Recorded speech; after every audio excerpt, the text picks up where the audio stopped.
Well, with that, ladies and gentlemen, now we're moving on to our next session quickly because we are having little time constraint. Well, on global scale, economic condition continues to shape the market movement, and in India, we are experiencing stable yet cautious market. So the next session is a panel discussion on is this market correction a buying opportunity or not? I'd like to call upon the first guest on stage who's going to be the moderator for the panel discussion. Well, he is the director of Tunga Group of Hotels, which has its presence across Mumbai and Navi Mumbai, with several award-winning hotel and restaurant brands. He manages the family office for the group, and after graduating from Narsee Monjee College of Commerce, he went on to complete his chartered accountancy. He is also an alumni of Harvard Business School. He has been an avid investor in equity markets since over a decade now. Ladies and gentlemen, please put your hands together for Mr. Rohan Hegde, Director, Tunga Group of Hotels, Mumbai. A very warm welcome, sir. I request you to please take your seats. And now it's time to call upon the panelist on our stage. Well, our first panelist is the CIO, Equity and Debt of Kotak Mutual Fund. He is a Bachelor of Engineering from National Institute of Technology, Surat Kal in 1993, postgraduate from Indian Institute of Management, Lucknow in 96, and a Chartered Financial Analyst from the CFA Institute. He has 26 years of rich experience spread over equity research and fund management.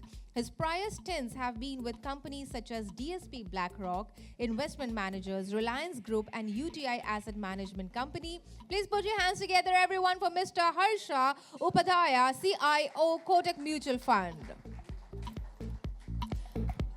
A very warm welcome, sir. Our next panelist, everyone, is the CIO of Mahindra Manulife Mutual Fund. He is an ICWA from the Institute of Cost and Works Accountants of India and has done MMS in finance. Mr. Krishna Sanghavi has over 29 years of work experience, which over 16 years have been in the mutual fund industry and around 8 years in the life insurance industry. Prior to joining Mahindra Manulife Mutual Fund, he was associated with Canara Robeco Asset Management Company Limited, Kotak Mahindra Asset Management Company Limited, and Aviva Life Insurance Company India Limited as head of equities. In these roles, he was responsible for managing and overseeing the equity portfolios. Please put your hands together, everyone, for Mr. Krishna Sanghavi, CIO, Mahindra Manulife Mutual Fund. A very warm welcome, sir. Please take your seat. Our next panelist, everyone, is the fund manager of DSP Mutual Fund. He has a total work experience for over 16 years. He joined DSP Mutual Fund in September 2018 as a vice president of equity team. Charanjit sir has also worked with PNK Securities, Axis Capital, BNB Paribas Securities, and HSBC. Well, he is an MBA in finance and also holds a BTech in electronics and communication. He manages DSP Business Cycle Fund and DSP India TIGER Fund. Ladies and gentlemen, once again, a lot of applause for Mr. Charanjit Singh, Fund Manager, DSP Mutual Fund. And now it's time to call upon our next panelist on stage, the last panelist for the session, ladies and gentlemen. He is the fund manager of HSBC Mutual Fund. He has an experience for about 20 years in the equity investment area. And he has joined Edelweiss Asset Management, where he was a senior portfolio manager, prior to which he was a member of equity investment team at Goldman Sachs Asset Management. He has done his graduation from Sri Ram College of Commerce, post-graduation from IIM Calcutta, and a CFA charter holder. He manages HSBC India Export Opportunities Fund and HSBC FlexiCap Fund. Once again, everyone, please put your hands together for Mr. Abhishek Gupta, Fund Manager, HSBC Mutual Fund. Well, sir, over to you. Thank you so much. Am I audible? Right behind? Okay, good. So we were having a small joke between us, me and Krishna, that Nilesh Bhai has covered so many points कि I think मेरे सब आधे question तो ऐसे उड़ गए. We can break for dinner straight away, you know. So anyways, let's get started. There's an old Chinese saying, and well, these days the English claim to be theirs, but let's assume it's Chinese. The saying goes, may you live in interesting times. You know, so as with all things Chinese, you can interpret this wrong, you know. This actually means that may you live in times of hardship and difficulties. So when they want to be nasty, typically they say this thing. So we really are living in very interesting times these days. To help us navigate through these interesting times, we have four of the very best from the fund management business and the mutual fund industry, who collectively manage more than 80,000 crores. You heard that right. 80,000 crores on the stage right now. You know, that's over $10 billion. Please put your hands together for these four fine gentlemen, market gurus. Let me start with you, Harsha. You know, नींद अच्छी आ रही है आजकल? नींद अच्छी आ रही है आजकल? Sleeping well? Yeah, always. I mean, that's one thing that I have no problems, touch wood. Wonderful, Yeah. wonderful. So everyone, good to see you all are human, not anti-fragile, after all, you know. So let me start with, so in aviation, there's a saying that there are bold pilots and there are old pilots, but there are no bold old pilots. But thankfully in markets, you can grow old and be successful and yet be bold from time to time, you know. Has the time come to be bold in the markets? We're hearing things like the worst of the correction is over. Should investors start making their bets aggressively now? Because it's always said, the good news and great prices don't come together. Let me start with you, Harsha. Yeah, hi. Good evening, everyone. Yes, I think with every crisis, not only there are risk elements that you need to be aware of and try to mitigate them, but there are also opportunities that come along the way. So as investors, we always try to minimize risk and look for opportunities where we can make money. Definitely, as you would have seen during the earlier presentation as well, the world is volatile. It's becoming more volatile. So to that extent, maybe in the very short term, markets are likely to remain up and down. But that is also an opportunity for long-term investors to build a portfolio, right? It's very, very difficult to time the markets. I mean, I don't know how many of you actually invested during March 2009 or increased equity allocation during March 2009. Can we get the hands up if anybody invested in March 2009? One. I can see only one hand. March 2020? None, right? So that's why I think one should not be trying to time the markets. It's better to invest in the market with a long-term horizon. Obviously, you should not invest when the market valuations are very, very expensive. But today's valuations are not so expensive. They are reasonable at the large cap end, maybe slightly more elevated on the mid and small cap.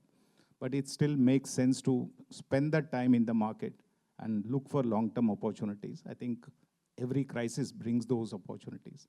And that's how I would look at the current situation. Yes, definitely one should be ready for more volatility in the near term, but that will give you opportunities. Krishna, can you come in there? No, I think, no, अगर हम cricket analogy देखें, the bold is a very different meaning in cricket actually. So when you have a new ball and a new bowler, typically don't be so aggressive because right now environment is hostile. As we know, US is trying to do something and there will be some collateral damage. So how do you be bold right now? Okay, one way to be bold is increase allocation to equities, but stay only on the large caps. That can be a very nice. I'm still an equity market investor. I like equities for returns, and equities will deliver for me. It is just that my choice of sector, stocks, or market cap can be different. I think that is perhaps the best way to handle. And other way to handle can be yes, the same old ship, I don't know what's happening. So let me take my own 2, 3, 4 months. Because, one belief is that कि जो भी चल रहा है, it has to settle down in next 2 months max. It can't be a 2 quarter or a 2 year affair, because prices will change much faster than the environment changing, which means that अगर market को ज़्यादा गिरना भी है अगर, तो भी बहुत जल्दी हो जाएगा, rather than, it will happening over time. So I think environment is good. Let's remain invested and, make the best out of it by choosing our spaces of allocation towards maybe large cap for now. Yeah, thanks. Yeah, so thanks for this opportunity. So when there is a storm outside, it is always good to look at the fundamentals. कि fundamentals number क्या बोल रहे हैं? अगर हम देखते हैं earnings growth over the last 9 months have been like 4-5%. Now tariffs are creating a lot of volatility, and volatility could continue for maybe next 1 quarter or 2 quarters, because everybody is trying to figure out कि companies पे क्या impact आएगा. But when you look at the Nifty 50 itself or MSCI India, there we are seeing the vulnerability because of the tariffs is very less. That's one important point. So then all these discussions are very stock specific, then sector specific, which is happening. That's where I think the panelists have a very valid point कि large cap पे focus कीजिए where there's value, and overall indices have come down to their long-term averages. Now, if you look at India as a country, we are having a very strong fundamental. We have been more domestic-driven economy, focus on more domestic-driven businesses. That is what will continue to, do well. Tariffs, I think large part is already in the price. भाव में आ चुका है. Now what will happen is, Street will focus on Q4 earnings. Street will focus on what is the next year's earnings growth. Nilesh Bhai clearly said that next year we are expecting 11-12% kind of earnings growth. So I think that is what our focus has to be, and then only we can be, invested in the market and keep on investing. Don't bring in lump sum, stagger your investment, keep it as an STP or SIP. That's the best way to ride through the volatile times, and focus on the fundamentals. As a country, we have the growth coming in. FY25 is a reset year, and from next year, we should see this growth coming back. Yeah, hi, good evening, everyone. So I tend to agree, just to add to the points what everyone has spoken about. I think clearly the caveat here is whenever you start trying to time the market, claiming that is this the right time, is this the bad time, practically doing a crystal ball gazing, right? I mean, more often than not, you tend to go wrong on that direction. So rather than as everyone is kind of talking about, if history does not even necessarily repeat itself, but it rhymes, and we draw parallel from there, you take any time window, 10 years, 15 years, 20 years. In general, you have seen that the businesses which are part of these indices have grown at a CAGR of more than 10-12% earning. And to all our surprise, even the market return has been of a similar magnitude, right? So if there is one important factor which one has to keep in mind as an investor, it is what is the fundamental of the business you're investing in. Are the managements you're backing are strong enough? And does the business give you opportunity from a long-term perspective to keep reinvesting? If those fundamentals are in place, I think these volatilities are kind of going to look more evened out as you zoom out. And as you zoom in, you will always be constrained and worrying about those aspects. But would you be bold right now, or would you take slow steps and baby steps right now? So practically, if you ask, building a lump sum kind of allocation today will obviously be a little uncertain territory we are today, so we'll not suggest that. But clearly, looking at valuation comfort, looking at a lot of negatives, whether it was the slowdown at the economic level we have seen in the last 8-9 months, the fact that we have been worried about this tariff, which is kind of now playing out, I think there is a corrective mechanism which is already at play. And with a lag of 1 or few months, I think a lot of these uncertainties will be behind us. Market always despises uncertainty. As long as it's there, we have to be a little cautious. Krishna, if you can take this, we'll start maybe going from you. The war looks unending. Conflicts are on the rise, both military and economic. Does this market construct remind you of any time in the past? Is it like more like 2012, 2008, or even the last decade of the 70s, for the equity markets? Were things better then, or things were worse then? Like, take us through your analysis of history. No, I think all those examples of 1970 or 2008 and 2012, all I can say is after 70 there was 75, after 8 there was 10, and after 12 there was 15 and 25. So I think don't worry.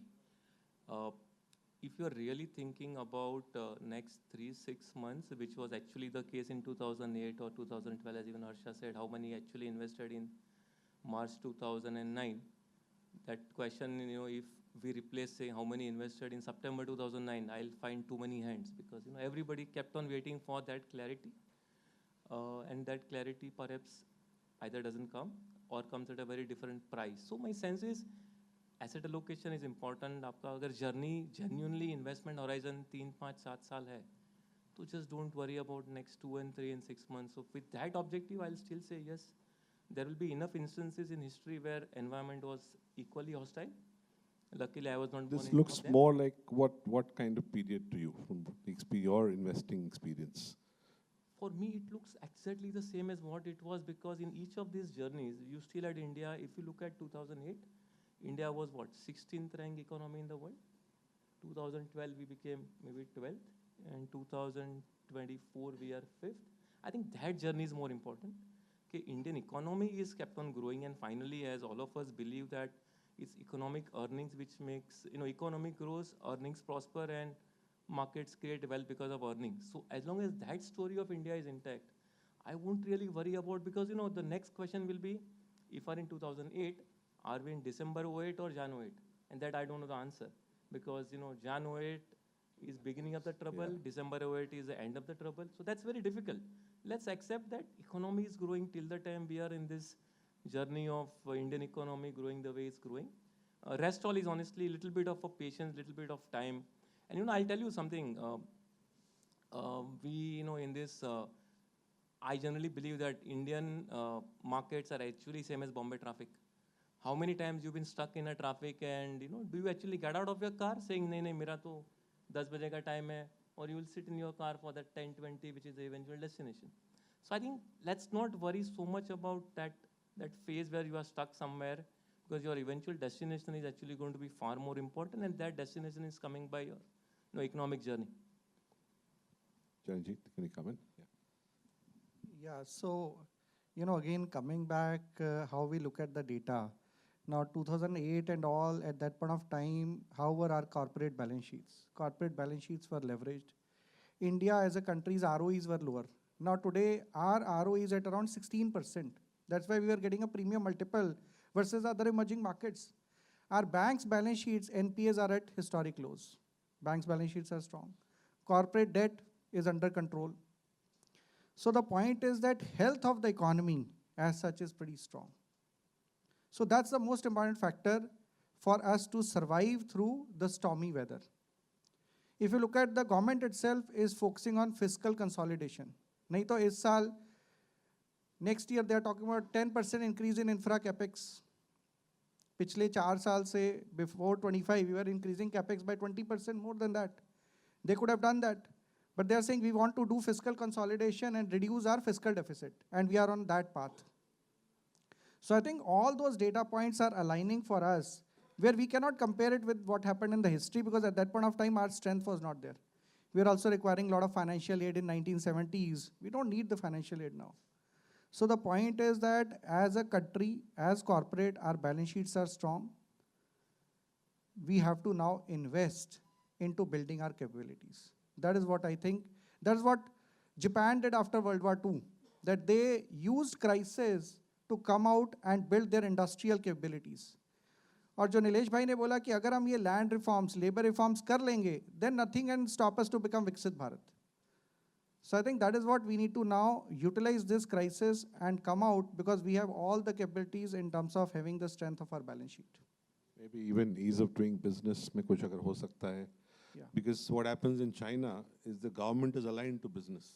Here, as if the business and the government are at loggerheads, ऐसे लगता है, So unless they align together and they say, boss, business is good, profit is good, the Indian entrepreneur is there, magic will happen, Abhishek, you want to comment on that quickly?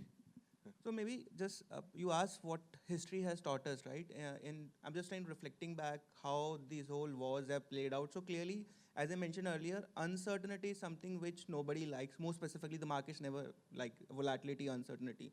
So whether you go back to 1970, 1990, 2001, Twin Tower attack, London bombing, Paris bombing, back to Russia-Ukraine crisis right now. Every time, and there's a very interesting study which has been done by JP Morgan. They evaluated actually how markets have reacted in these times of crisis where you have geopolitical tensions playing out.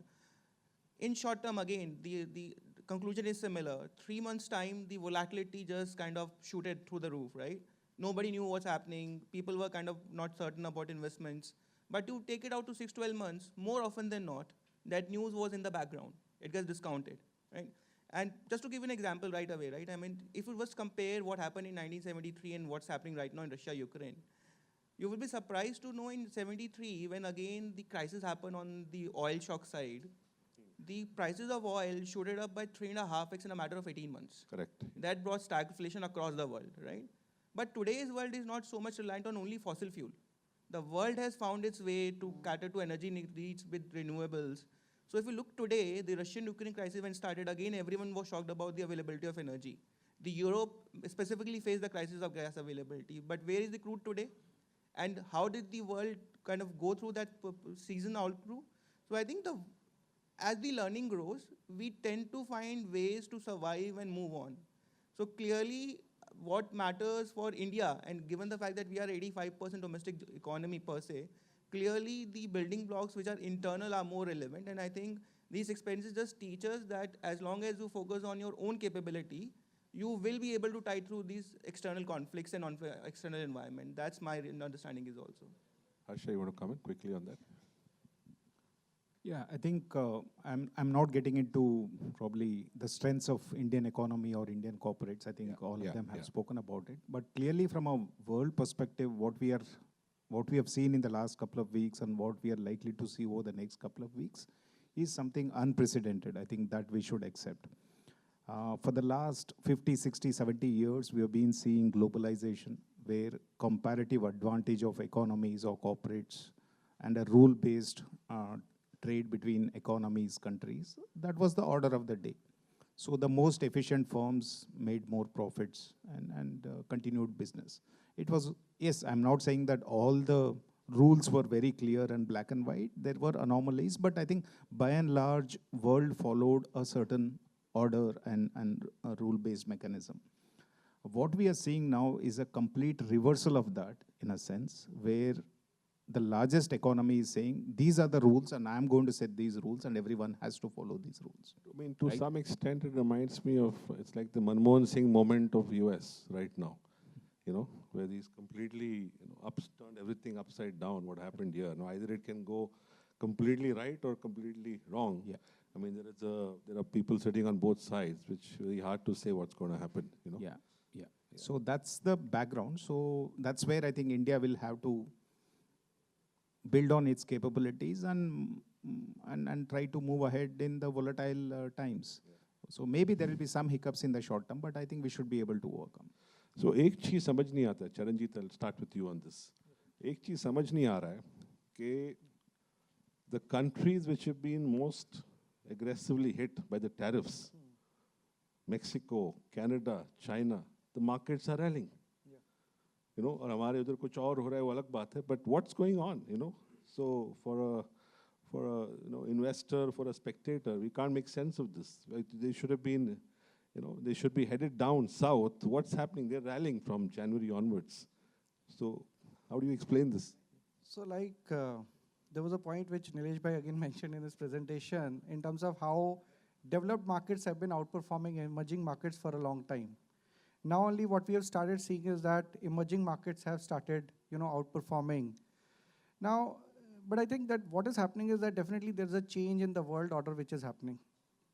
While this could be, a near-term phenomenon, but we'll see the leadership emerging going forward.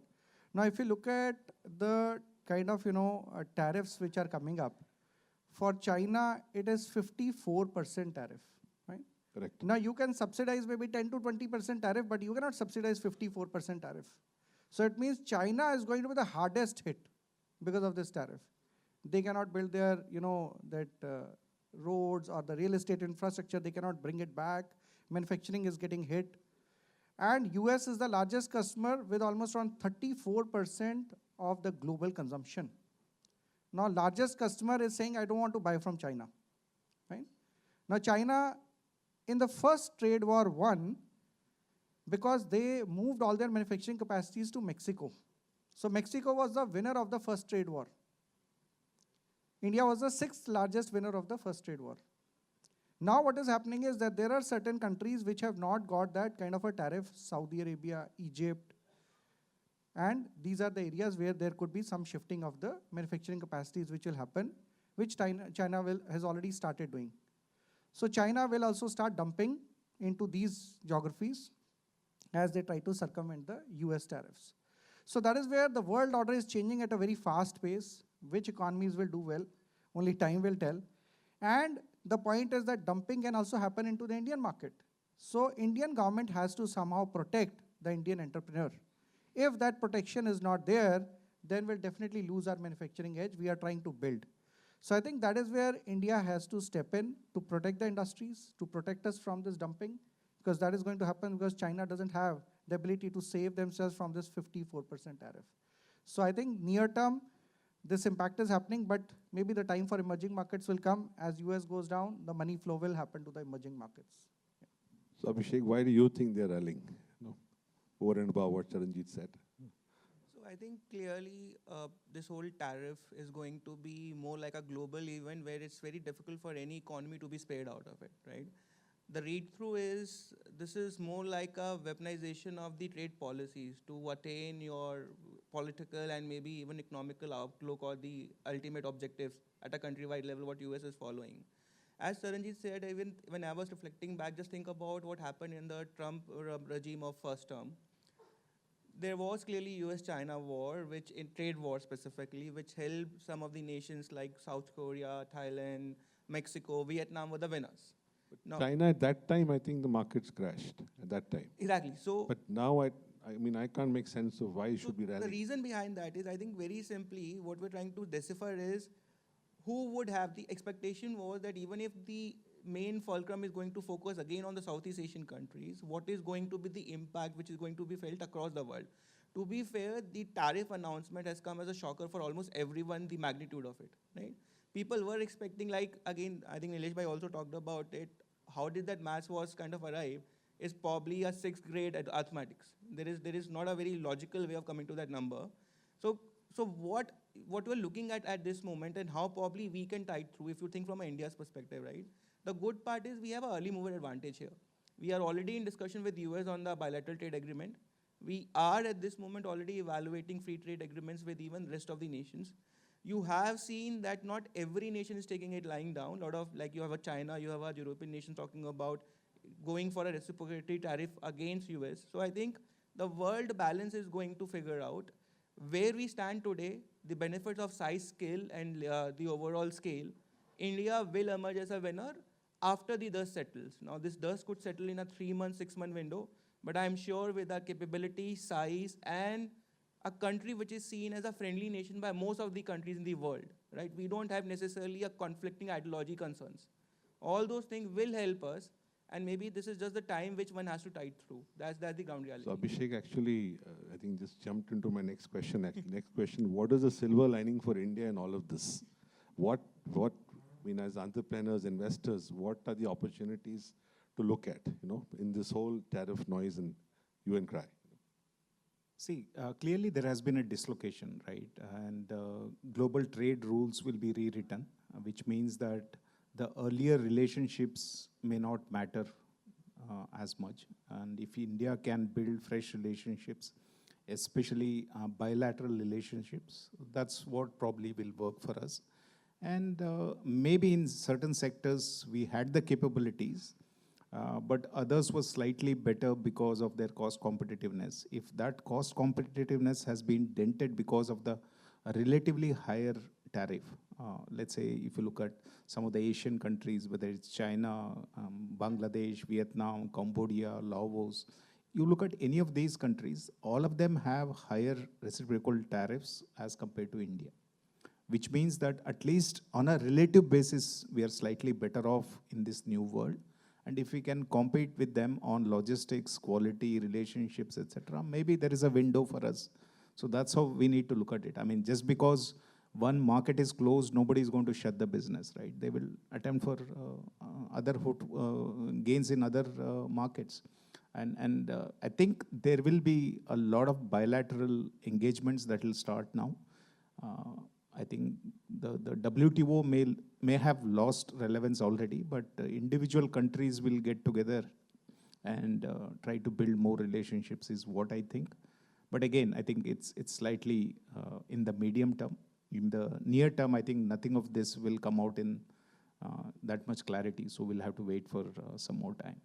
One is you can clearly see that arbitrage between other countries of 56, 26. I mean, that kind of, that gap kind of clearly is an opportunity. Krishna, you want to come in and just say what do you feel what is the silver lining for India in all of this? Yeah, I think the real silver lining is India economic growth. I mean, let's look at, where every businessman, all of you are businessmen, right? You basically want to grow and expand where you see a market. Look at it, we are a 145 crore kind of population, which means the consumption power is here. We are a country where, at least for next, 7-8 years, I can think of that double-digit nominal growth being a nice possibility. I'm not thinking beyond that, because 7-8 years is good for all of us here. But if you think of it this way, India is a country where there are more people. India is a country where there is going to be more money power to spend. And think of it this way, majority suppliers are sitting outside India. They want to take money out of India, whether it's a Siemens or a ABB or a GE or, you name the companies, they all want to serve some new customer, which is what I think India is. So that's your silver lining. If we are able to leverage this as a part of our FTAs, which means, all those free trade agreements can be far more fairer, far more, well negotiated. I think, we have our chance, because in last 10 years, we got 2 extra things done for us. One was a digital economy, which has been built very nicely. And second is the physical infrastructure, which is required for all such, trade-related combinations. So if I think of it this way, there is a positive demography, there is a digital economy and, physical infrastructure combination. All you need is a nice government system to take care of those negotiations, which I believe we have. So I think these are all the silver linings. The only missing part perhaps is patience from an investor side in equity markets, because partly, as Nilesh Bhai showed, we might have been spoiled by last 5 years returns. So let's look at last 15 years returns, and let's not forget, अगर economy 11% nominal चल रही है, तो corporate earning 12-12.5 आएंगे और equity market शायद similar number देंगी.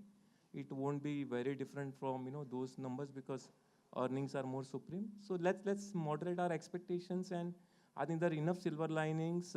Come to think of it, I mean, he mentioned an example of US, maybe 25-30% of world consumption, maybe 20, whatever. What's going on is a sheer commercial fight between world's largest producer called China, which produces nearly 30% of world goods, and the largest consumer called the US, which is consuming 20-25% as a consumer. Let them negotiate. I mean, we don't know what will happen, but one reality is that both of them are going to look for some alternate. The consumer is going to look for some alternate supplier, and the producer is looking to look for some alternate markets. I think we have possibility of having best of both the worlds. Charanjit, it's always hard for the fourth guy, The 3 intelligent people have covered everything. What do you say? Fourth guy, go on, probably. No, see, India has an inherent strength of, scaling up some of the manufacturing ecosystems. We have been, trying to be the partner to the world for a lot of manufacturing side. And this initiative was started by government in the last 4 years through the production-linked incentives.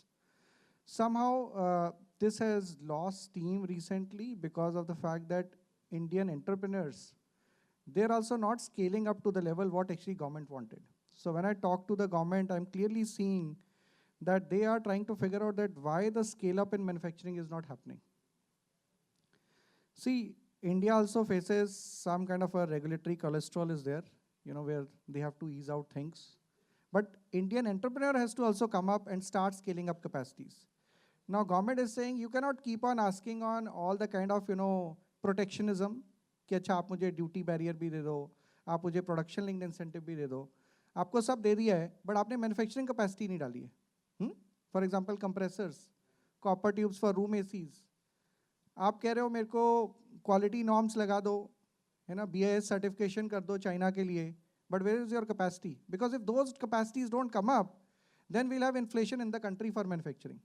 So that is a big issue which government is also saying, and Indian entrepreneurs, manufacturers have to come up the curve. If that happens, then now again I'm seeing that China plus one can play out. But another important thing which is also happening is that for China plus one also we need China. Huh?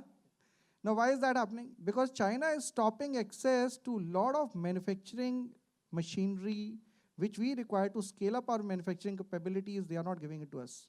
They're also very clear that we are having a biggest competition from India. So that is where it is a very tough, diplomatic, political scenario where India has to manage all these things. China, who will now be more, I think, receptive to India, manage that relationship, take the technologies, scale up our technologies, and then start catering to some of these, new geographies. Europe is also now starting to invest in a big way. US definitely, if at all these actions of Trump lead to high inflation, lower GDP growth rate, and economy going down, maybe 6 months down the time, we don't know whether he may be reversing also some of these things. So that's what the guys in the US are talking about. So there'll be a lot of pressure for them to not continue with what their path they are on, and they may also reverse. So these are all the things which may happen in the future, but let's see how things pan out. Let's talk about something interesting. जो mid cap, small cap में जो मजा है, वो large cap में नहीं है, right? There are a lot of investors who are. There's always more excitement in the mid cap, small cap space for some reason, How does the universe look below the top 250, which are, let's say you leave that aside. Below that, how expensive is that mid cap, small cap space? You take a sample size of 10. How many would be expensive right now? Where are we? Maybe Abhishek can start. So I think the starting point to this is, as you said, inherently we have some biases or preconceived notion that whenever you talk about mid and small cap, they come with their own set of concerns, risks, uncertainties, right? The problem is the definition has not evolved while the businesses have. So let me kind of just take you through some aspects here. If I use the definition which has been used to define small cap as today, and I take that number back to 2008, 2009, you will be surprised to know that average small cap market cap has ranged about 1,000-1,200 crores. If you use the same definition 15 years back. Today's average market cap, average of small cap is 16,000 crores. Now, if I use a typical 15 time, 18 time P multiple, which has been hovering around for small caps, you're saying that in 2008, a small cap business was generating you about a 50-60 crores of profit. Now, a business which generates that kind of a profit clearly either is not a national player, maybe lacks resources to grow, maybe lacks resources for corporate governance, and whatever concerns you happen to have in your perception. Cut to where we are today, a 16,000 crores average small cap company would mean it has got enough resources of more than 400-500 crores of average profit. Now they have become from a small regional player to a national player. They have investment in management, distribution, and everything which you look for a business. So maybe the definition of a small cap is not the right way to look at business anymore. You have to look business from a bottom-up lens perspective of what business is offering to you. And hence we have always believed, and again going back to where we started the conversation, that if a business gives you a structural growth of a mid to high teens kind of a earning profile, the business quality is improving, it's giving you certainty of earning profile, then why would you be concerned about not investing into it? Because clearly equity market by definition, you are taking some calculated risk to generate that calculated return. Otherwise you will not be in equity market, right? So I think the very fact that you take that view, you invest in businesses, you back those promoters, I believe that is why there is always a tendency to look at mid and small cap, because there is so much headroom to grow. Yeah, so you're suggesting a bottom-up approach, company to company, business to business. But if I have to put it across generally, if you take a sample size, let's say market cap below 15,000, and below, take a sample size of 10. How many would be expensive right now? How many would be fair price right now? So again, it's more sectoral rather than company, because then it depends what sample set you're taking, right? If I take specific sectors, there will be point of exuberance. Again, something which very firmly as a house we believe, that market is never over or undervalued in entirety. There would be pockets of exuberance and opportunities. So putting a number would be difficult, but then maybe referring to what historical valuation we have seen, market is probably trading at a 10 to 15% premium to historical ranges in mid and small. But again, as Charanjit also mentioned, you have seen the ROE profile of business is growing. The free cash flow generation of the business is growing. The business is becoming pan-India businesses. So who would discount those aspects? All we are looking at is just one aspect and saying market is expensive. But you look at totality, if you look at, I think market may still give you pockets of opportunity. There are never dearth of opportunity. Harsha, I know you've got a large cap portfolio as well, and I like large caps as well. I mean, I like both. But how do you look at the whole mid cap, small cap situation right now? See, clearly, I think the one-way rally that we have kind of seen in post-pandemic period up until September of 24 in mid and small caps, according to me, that situation is unlikely to come back anytime soon. What we saw was at the index level, the indices, mid-cap and small-cap indices going up 3.5 times, 4 times in a span of 4 years, right? If you extrapolate that, if you want similar kind of performance, then you are saying that in the next 4 years, again, those companies will have to be 4 times bigger in terms of the market caps, which means in 8 years, these companies have to become 16 times. And if that were to happen hypothetically, all small caps will become large caps, all large caps will probably become mid caps. You want to make money in markets, this is how you have to think, you know. So that's unlikely to happen. But at the same time, there will be a lot of opportunities in each market cap. But today, if you broadly look at market cap ranges, large cap allocation should be higher because there is more valuation comfort. You have to be more selective in mid and small. It's not that mid and small will not give you returns. They will give you returns, but will give you more moderate returns and will also be very few stocks within that rather than entire basket going up without any support from fundamentals. I think time has come to look for fundamental strength in each of those underlying businesses and the valuations, right? I mean, we have to keep an eye on valuations. Without that, I don't think we'll be able to create more value. favorable to large caps right now. At the index level, but at the same time, even when the market is expensive, there will be pockets where you can find some opportunities, and it's not so expensive now. In the last 6 months, markets have corrected. So there are more opportunities compared to September. But I am saying if you have to bet on one market cap range, then that should be large cap. But at the same time, you will find certain bottom-up opportunities from mid and small. Krishna, can you quickly come in that? ये जो question है ना, it's actually never ending, you know. It's like accounting major term and a going concern, right? So going concern basically means that concerns keep on going, but accounts keeps on going, you know. So I think market's same problem hai. It's think of it a little bit as a relay race between large cap, mid cap, small cap. They're all part of the journey of economy. As long as the economy does well, there will be some share of extra profits being earned by a large cap set of companies or a mid cap or a small cap, depending on the environment and the terms of trade. I'll give you small examples. Look at something like steel or, you know, polymers, etc. The large companies, now they need a ecosystem of a supplier or a vendor to meet their, you know, requirements. For almost every large cap company, there is in number of small cap, mid cap vendors or customers. It's an ecosystem. Sometimes the pricing power shifts to large cap companies, sometimes it's to mid and small companies, and they all benefit. The profit growth is different and stock price appreciation is different. If I use Nilesh Bhai's phrase, just be aware of the word called management, vision, execution, and corporate governance. And second part really is saying that as long as, you know, you're buying a right set of, let's say, you know, business growth, all you need to factor is the last part, which is, you know, whether your time frame is 4, 6, 8 quarters or 4, 6, or 8 years. If you really have time frame of 4, 6, 8, 10 years, I think I can say quite a few small caps might be attractive. But if you look at a 4 and 6 quarter kind of time frame, perhaps the ratio will completely reverse, saying it's better to be more and more large caps.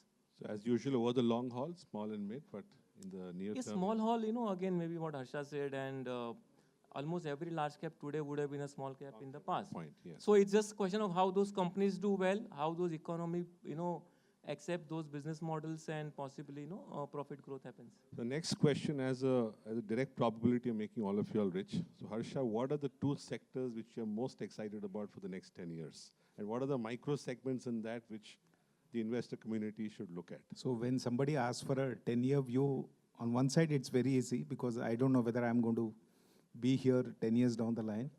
The second is it's difficult to visualize as well because there are so many moving parts in the world today To take a Take it 4 to 5 years. You're right. no, 10 years I is mean, long. let's look at long term without putting 5 years or 10 years to it. I think looking at what has happened in the globe in the last couple of years, and also especially what is happening now, which will continue for next few months, I think the relationships between countries will be redrawn. And nobody will rely on an external country to support their defense, right? Which was the case for past several years. And also defense expenditure everywhere will go up. We have already started seeing that in Europe, because I think for all practical purposes, NATO is gone.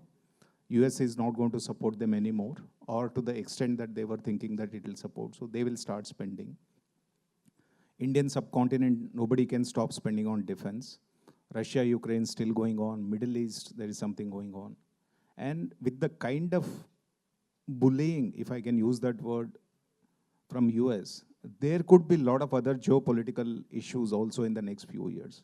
So I think defense as a theme will continue to see a lot of investments. But again, one has to keep in mind valuations as well in all of this. Any second sector? Second, I would say capital market related businesses. There are a lot of them. Asset management companies, stock exchanges, brokers, investment bankers, wealth management firms, all of this. Why? I think the equity cult in India has definitely taken off. It may have its own cycles, but I think as prosperity increases, this is definitely one of the asset classes that people will invest into. And the beauty of this business is, for every other business, if the normal growth is, let's say, 10, 12%, here you get the additional benefit of mark to market, right? For example, if Prasad's business grows 10, 12% in volume, there is also a tailwind that comes from the market, right? If market grows 10, 12%, that's an additional growth. So overall, when you look at 5, 10 years, I think the cumulative growth that this industry can see will be very, very large amount of growth. I would say these two sectors definitely should be on the watch. Start studying defense and capital market sectors and stocks. Krishna, can you? Again, 10 years, it's the same going concern like large cap, mid cap, small cap. Too many sectors participate, too many sectors benefit. Sabka time aata hai is, one way to think of it, because if one sector grows, it definitely ensures other sectors have to grow with that. If I do really think of two names more from a compulsion angle, I'll possibly say one is a physical infrastructure, a logistics combination, which means ports, airports, airline industry combination, which is nothing but saying that India is going to move, more and more Indians will move, more goods will move. Some of these assets will have a nice, sweating, nice realization coming up. And second, I think financial, all said and done, we are a financial economy. So anything got to do with, BFSI as a broad space is what I'll say looks very attractive. But trust me, when all of us say this in this 10-year journey, there'll be a time when some of these assets looks horribly expensive or least interest rate from an economy angle. So if you have this 10-year volatility, then only some of these, 10-year observations matter. By the way, I'll tell you something. There's this newspaper, Hindu Business Line. Almost every second, third day, they keep on printing, India's story 20 years back, where they actually reproduce 3 or 4 articles of what they wrote 20 years back. And if you read them, you realize that 20 साल पहले जो problem था शायद आज भी है, तो don't worry, India is safe. So I manage the DSP Tiger Fund, and if you look at, the focus there has been always on the capital goods and all that side. But the point is that which are the sectors which can become big? One is definitely power. Second is manufacturing. Now why power? पिछले 5 साल में हमने कोई coal based capacity add ही नहीं करी है खास. And now, like the chart which Nilesh bhai showed of power shortages, May, June से हमें power shortages दिखनी शुरू हो जाएंगी. So coal based capacities have to be added. There was a time when ESG was stopping us, जो environmental social governance norms थे, जिसके कारण हम कहते हैं हम coal based capacity नहीं डालेंगे. अभी ट्रम्प जी ने भी बोल दिया है कि coal is beautiful and clean fuel.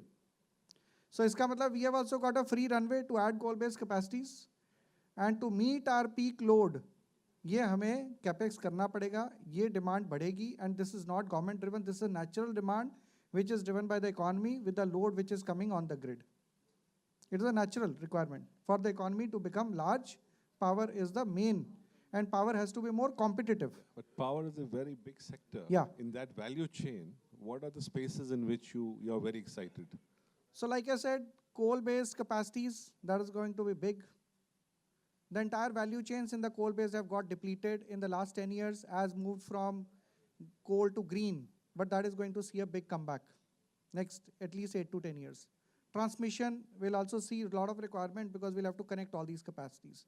Stay away from module cell manufacturing. Stay away, because that's a market. Stay away from module cell in manufacturing. The renewables part, because that's a market where China competes, and that's a market where they have very good cost competitiveness, very good technology versus what Indians have. When they come, they will flood that market. They can kill the profitability of all these companies. So be in the segments where we have the edge. Some of the equipment requirements, there we have more demand versus supply. There will be, definitely pockets where we'll definitely look at.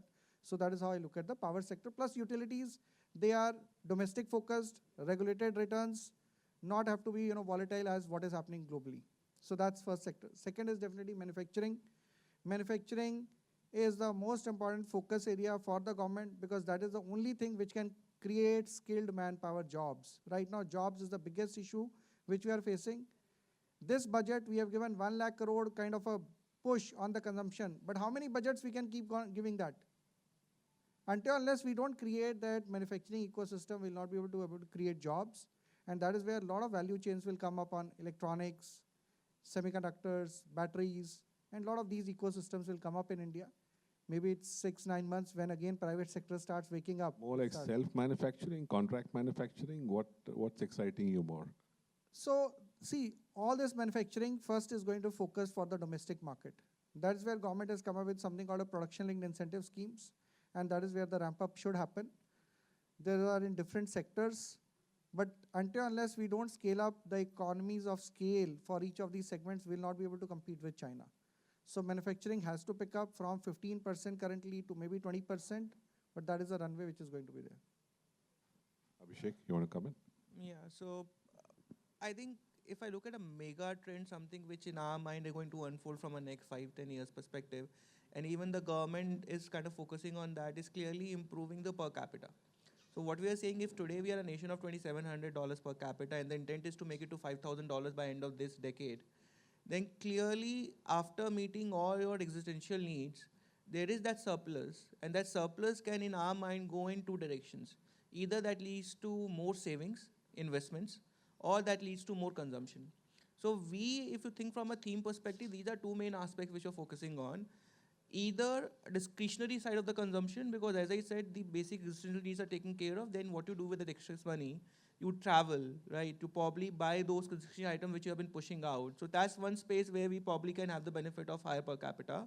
Or the excess savings or money which you generate gets diverted towards financial markets. It gets into some productive means, whether it's investments, in terms of manufacturing opportunities. So in my mind, that's a mega theme, and that is where I think a lot of opportunities in discretionary / financialization of saving. Just to put some data points here again, if we all know about this, that India, the equity cult is just picking up. At this moment, if you look at the overall balance sheet of a household, barely 6.9% is the equity investments of the overall balance sheet. The biggest component, we all know, property, 50%. Now this number of 5.9, 6.9, if you compare it globally, US has more than 20%, but even the larger economies in the world has ranging between 12 to 15%. So the moment this equity cult takes us to that marker in a matter of even a 15, 20 years, there is so much more which will come into these sectors. So financialization of saving and discretionary are two sectors which I'll bet on. Gentlemen, I think Krishna can take this one to start with. Which have been your two big mistakes in your investing journey in terms of actual stocks? Because it's in the past, I can push you to talk about it. Which, and for different reasons, and what did you learn from that? Actually, it's not two, it's just too many, So I think, where the things have failed is, one, you have possibly overpaid in terms of at the point of buying, really imagined a far better future, more driven on Excel sheet rather than logical expectations. And trust me, all of us get carried away. It's not that it's not impossible to get carried away. So that's one mistake. You end up overpaying for a particular stock, thinking a lot of things will happen in future and it doesn't happen. And second is sometimes you take a bet thinking that this management can deliver without any integrity issues, and unfortunately those bets on that integrity part or a corporate governance part has possibly failed. Same vision, same execution, but if the management quality fails on integrity, then you do suffer. Any specific instance, because in the past, As I maybe said, too many, better not. Charanjit, some specific instances, if possible, No, actually, see, investing is a very tough thing because you are getting so many inputs from what is happening on the market, what are the analysts saying, what are the management saying. Fine.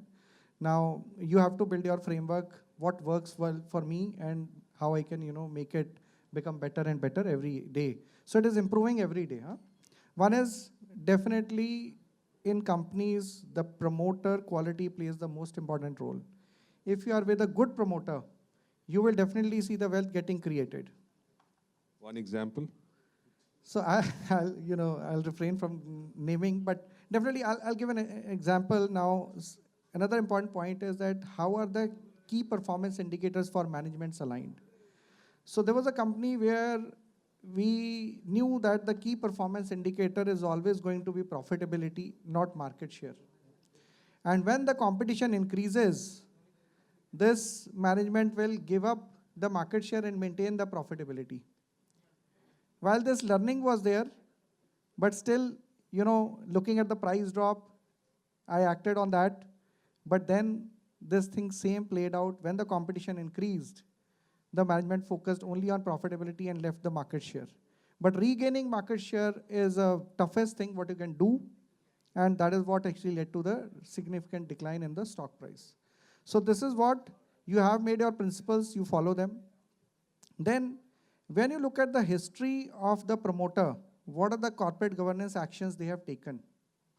If there are any corporate governance issues in the past, and whatever the kind of narrative or the positivity around the stock, you have to be always careful that a promoter which has had corporate governance issues in the past, they may not change. And that generally happens. And that's, I think, one place again where investors lose a lot of money because of the promoters. And thirdly, definitely stay away from the narrative-driven investing. If you look at the last 4 years, it was narrative-driven investing which was happening. New narratives are coming up, green energy, new narratives are coming up, defense. And what will happen is in a lot of IPO companies will have very aggressive expectations, which they will not be able to fulfill. So I think these are the things which we have to avoid, and these are things which we as fund managers also learn over time, and then make sure that we don't repeat it.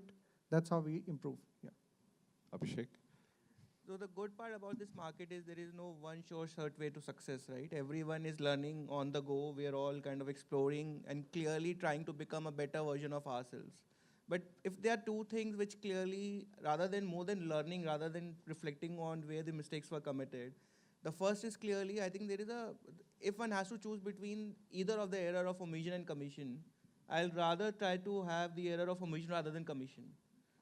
Omission, right? The reason is clearly because commissioning or buying a stock into a portfolio devoids you of the return in itself, but along with that comes the concern of the opportunity cost which you have had led by that stock going down. So they are double-edged swords for you, right? Hence become a little more selective when you are getting a name in your portfolio. Maybe sometimes we all get driven by either the narratives or we get driven by the commentary which you get from the management, or sometimes you just want to play a turnaround opportunity.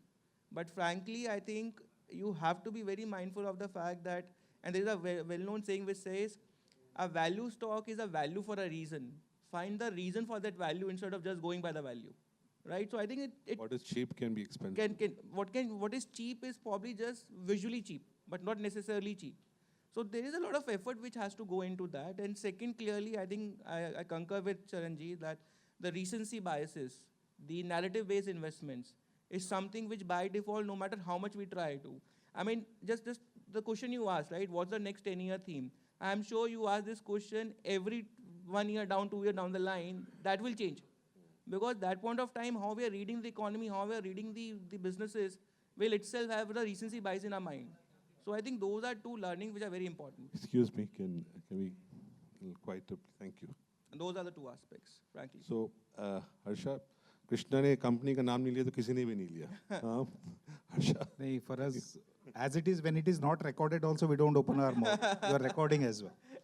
So that too at 9:45 in the night you are recording. And Sebi will be awake. We are used to 9:45 a.m. not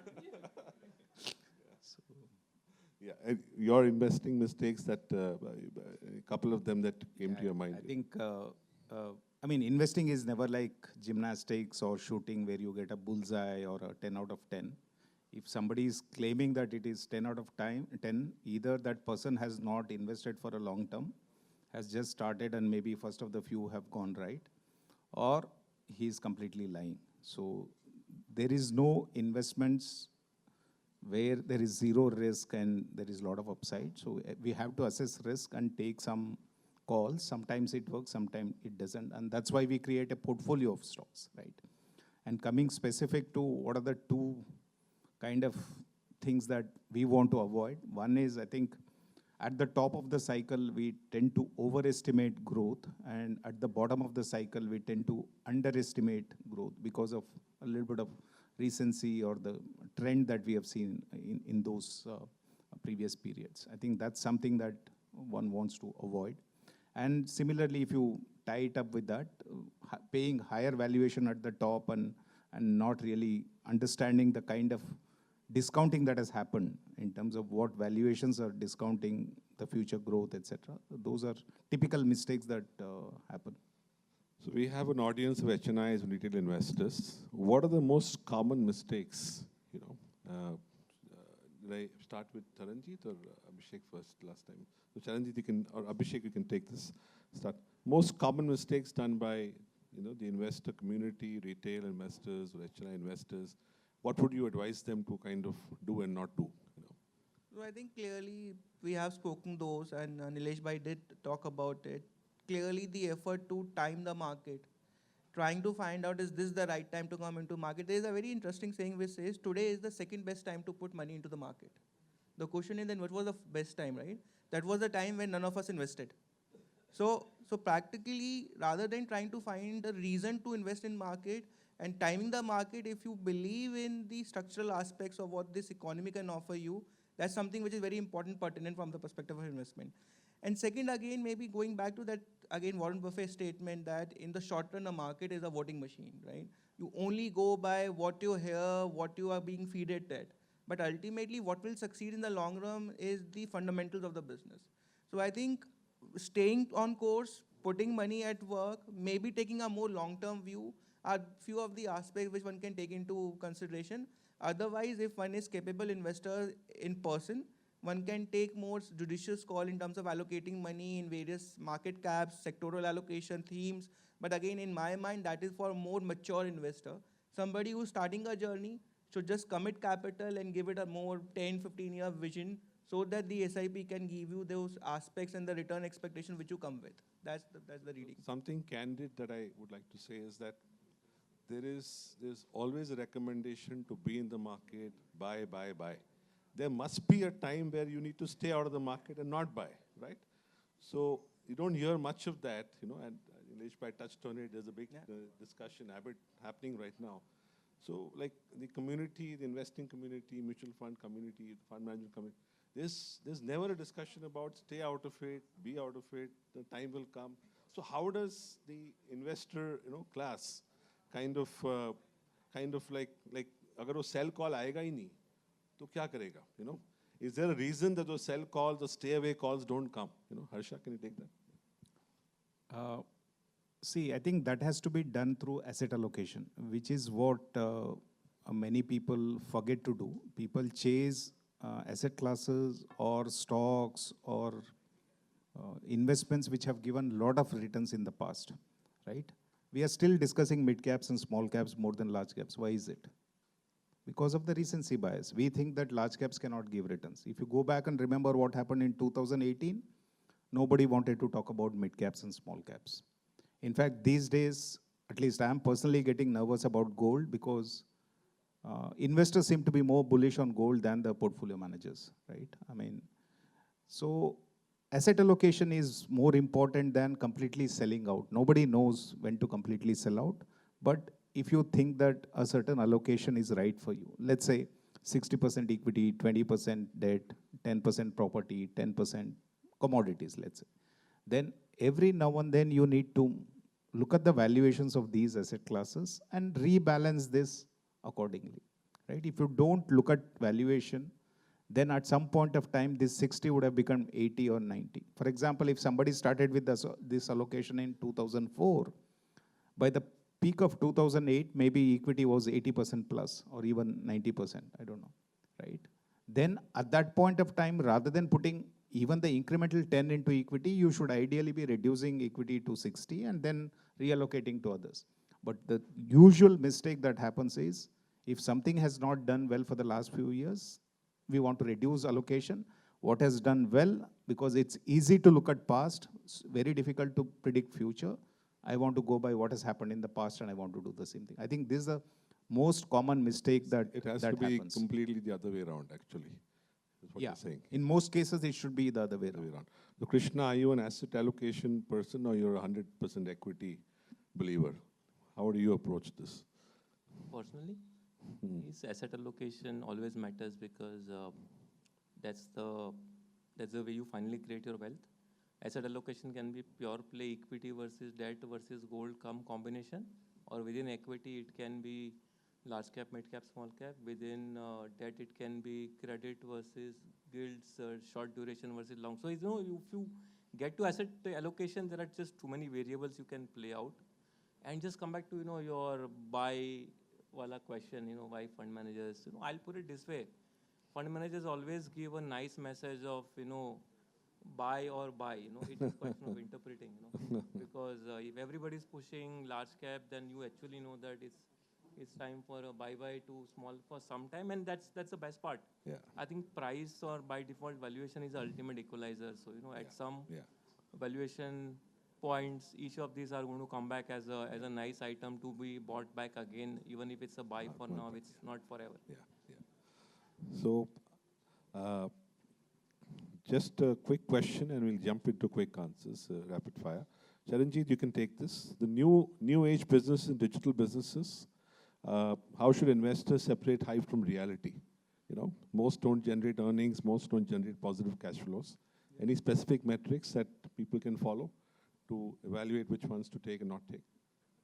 Yeah, so when you look at new age businesses, these are the businesses which are getting by private equity funding, who have a long runway to burn the cash, right?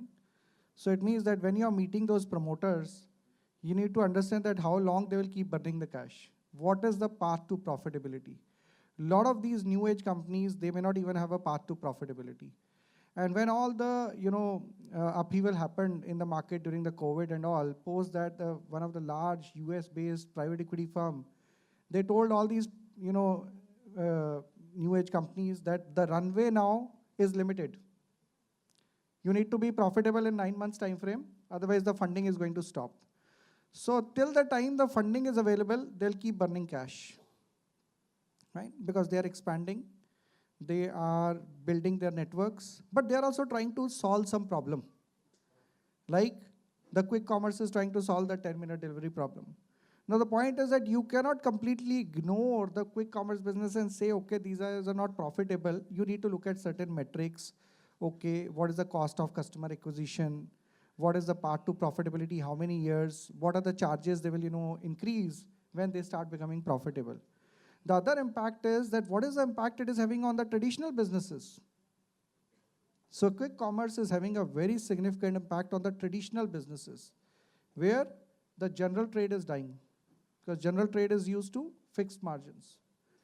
The e-commerce platforms are losing because they are not able to meet that requirement. They are saying, okay, I'll deliver in 1 or 2 days. This guy is delivering in 10 minutes. So the two big channels are facing a big pressure from quick commerce. Then brands are facing pressure. Maybe in a time, brand will become irrelevant. These guys will take over that also. So that is where you cannot ignore these new age businesses. You need to pick the right promoters. You need to understand what is the TAM, which is the total available market size. And if you have these runways clear, then only invest. And there has to be a clear path to profitability. So I'll get into rapid fire quickly now, we'll end this very fast. Next, Harsha, you want to start with that? Next 12 months, Nifty makes new highs, yes or no? It will go down before it goes up. There's a lot of meaning in that, okay. Krishna, what about you? Yeah, it makes a new high next 12 months. Makes a new high, okay. Charanjit? So, like I said earlier, it is going to be a tough year. You should not have a very high return expectations. Maybe high single-digit returns. That is what is a good expectation to have. Yeah. Abhishek? I'll still give higher probability to it hitting a new high. Hitting a new high, okay. Quick short answers, guys. Next 12 months, better returns from gold or equities. I know Harsha's answer. Yeah. Krishna? I'll go with equities. Equities. Charanjit? Equities. Yeah. Equity. All biased towards equities still. In 2025, better returns for small and mid caps or large caps? Harsha? Large cap. Krishna? Large cap. Ranjit? Yeah, large cap. Because in small and mid cap, you have already done a lot of upfronting of returns. Okay. Abhishek? I am kind of confused, but I'll still say you will have to more look at bottom up, so don't get persuaded by large, mid, and small. Maybe allocation across a fund which gives you exposure will be far better placed. Okay. Don't take a call on large, mid, and small. One sector you would completely avoid today, Harsha? The mic? There's probably nothing like that. It would be there in some portfolio or the other. But there are a lot of sectors which are underweight, but may not be an avoid complete at this point of time. Krishna? Yeah, actually same, as that movie goes, never say never. So Acha. All sectors are fair. Huh? So I think, Yeah. So I think a couple of sectors which are definitely going to face all these issues. I'll be the one export oriented. Maybe IT could face some of the issues because of the US slowdown. And that could be, one which could be impacted in the near term. Yeah. Okay. Again, I don't think there is a sector to be picked up. It's again businesses which have to be. Business. Abhishek has got a very bottom-up business oriented, which also makes sense. Best performing sector in the next 12 months. Now you can't say all. Harsha, you want to come in? Yeah. I think large banks. Large banks. Okay. Krishna? yeah, I think it's almost impossible. So I'll use, that quote from Amitabh in that movie Sholay, "Pata chalte hi bata denge." Krishna has anecdotes for everything. Huh?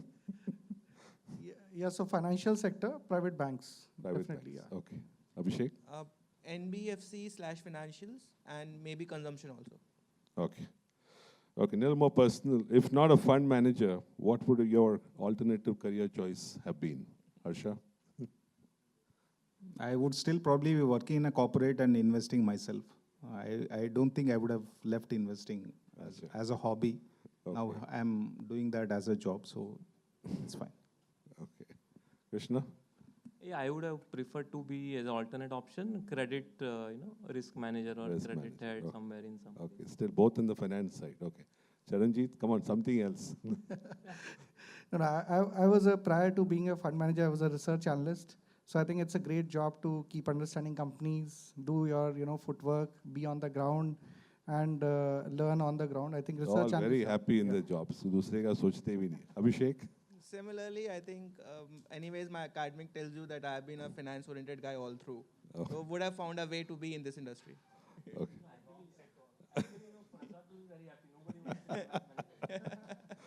One book, Harsha, which you recommend everyone to read? Mike?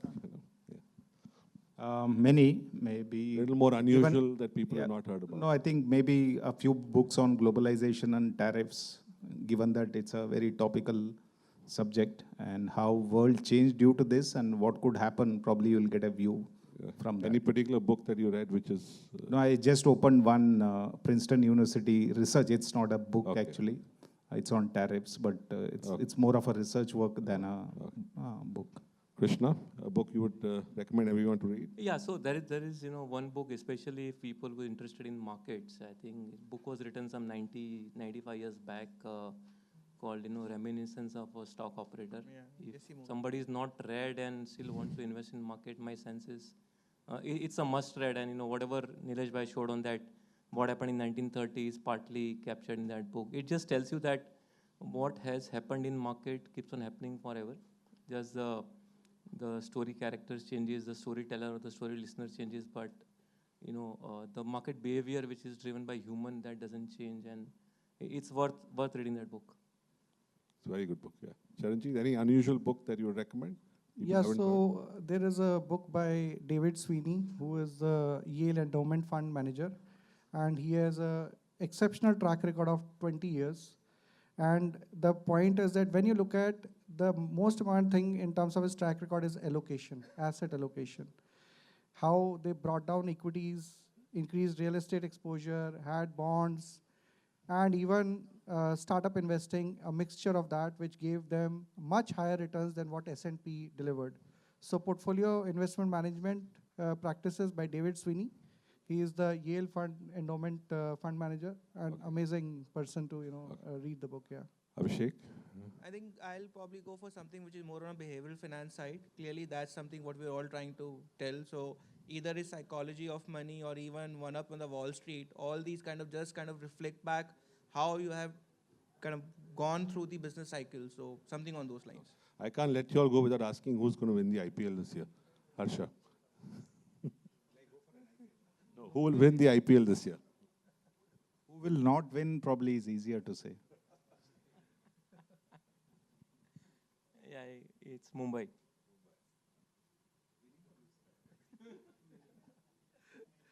I'm not making any guesses right. I think Lucknow is playing well, but let's see. Thank you. Put your hand together for this lovely panel. We sat here till 10 o'clock and answered all these questions, and I'm sure that added a lot of knowledge and wisdom to everyone's awareness of the markets. Thank you.